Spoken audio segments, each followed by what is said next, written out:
ବର୍ତ୍ତମାନର ପରିସ୍ଥିତି ପ୍ରତିକୂଳ ହେଲେ ମୁଁ ବ୍ୟସ୍ତ ଅଭାବ ଅସୁବିଧାରେ ମୋର ଡରି ଯିବାରେ ନାହିଁ। ଆସନ୍ତୁ ଆଜିଠାରୁ ଆମେ ଏହି ସଂକଳ୍ପ ନେଇ ଅନୁକୂଳ ପରିସ୍ଥିତି ଆସିବା ଯାଏ ସମସ୍ତ ପରାଜୟକୁ ଏଡ଼ାଇ ନିଜକୁ ବିଜେତା ରୂପେ ଗଢ଼ି ତୋଳିବା। ନମସ୍କାର, ମୁଁ ଟୁକୁ ଭାଇ।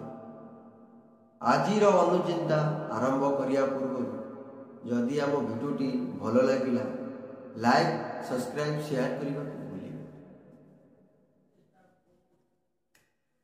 ଏ ଦୁନିଆରେ ପିତାମାତାଙ୍କ ଛଡ଼ା କେହି ନିଜର ନାହାନ୍ତି। ସମସ୍ତେ କେବଳ ସ୍ୱାର୍ଥ ପାଇଁ ହିଁ ସମ୍ପର୍କ ଗଢ଼ିଥାନ୍ତି। ସଫଳତା ସେହି ମଣିଷକୁ ମିଳିଯାଏ ଯେଉଁ ମଣିଷ କର୍ମକୁ କେବେ ଛୋଟ ବୋଲି ମନେ କରିନଥାଏ। କାରଣ କୌଣସି କାମ ଛୋଟ କିମ୍ବା ବଡ଼ ହୋଇନଥାଏ। ସବୁ କର୍ମର ଆରମ୍ଭ ଛୋଟରୁ ହିଁ ହୋଇଥାଏ।